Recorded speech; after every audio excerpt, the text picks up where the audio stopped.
As a Black American, we have seen mass incarceration, in our communities. We've seen the breakup of families. We've seen mothers separated from children, fathers separated from children, grandmothers.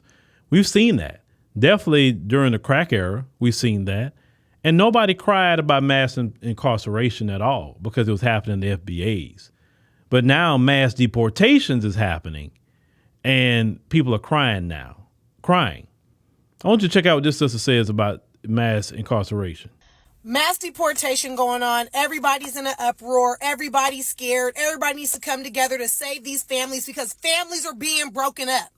Okay, and this is breaking up Latino families, Turkish families, Russian families, Chinese families. It's breaking up families. Deportation. Everybody's scared. Everybody needs to rally up. There's an uproar about it. But where was this uproar when it was mass incarceration that was breaking up Black families? I'll wait. There was no outrage when they used mass incarceration to break up Black families.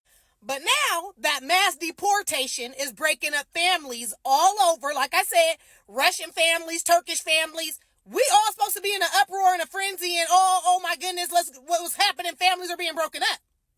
All I'm saying is fight your fight. Because when mass incarceration broke up Black families, there was no uproar. Mass incarceration has destroyed lives of FBAs, ruined their potential record. A lot of people, children didn't grow up with a mother or a father, which had a toll on them, even as an adult, having that parent gone. You know what I'm saying? But the folks is on all kind of drugs and they're not being mass incarcerated. Okay. But now they're doing mass deportation. And now it's a problem. Now it's crying, oh, United States is so wrong. Well, why you didn't say that mess about mass incarceration? See, don't y'all understand that everything that they are doing, they did it to us first. And when none of you have said nothing about it, it's kind of like that statement, where you said nothing because it wasn't happening to you, but now it's happening to you and now you want to really say something. If you would have did something about it when it was happening to FBAs, mass incarceration, talking about putting them in Guantanamo, talking about putting them in jails in El Salvador and all kinds of different things like that, right? They ship FBAs all over the place in this country. Now, Trump said, oh, he wants to, the bad criminals in America, he want to send them to El Salvador. Well, he's going to have a tough time doing that. He's not going to be able to do that. That's legally he can't. He can do that with the immigrants who are in here illegal, but he can't do that with American citizens. I mean, he just run off with his mouth. I know that much. But this is what happens when you didn't stand for justice for us. If you'd have stood for justice for us and fought against that and made sure that couldn't happen to us, then these things would not be happening to you. Because one thing about FBAs, if somebody's staying with us, we're going to stand with you. And this is the problem. All you other groups that's fearing mass deportation, you had plenty of chance to stand with us. And if you would have stood with us, we would have stood with you. But here's the problem. Definitely in the Hispanic community, Trump promised to deport people. He promised that.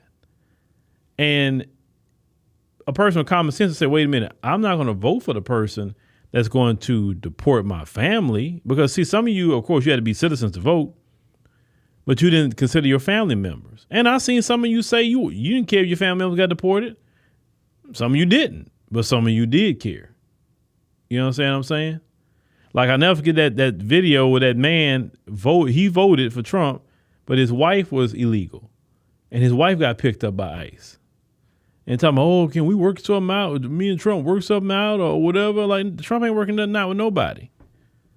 But man, like, bruh, if my wife was an illegal immigrant, I wouldn't have voted for Trump.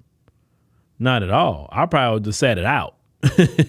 I would just sat out the election if I was them. But I definitely wouldn't have voted for no Trump.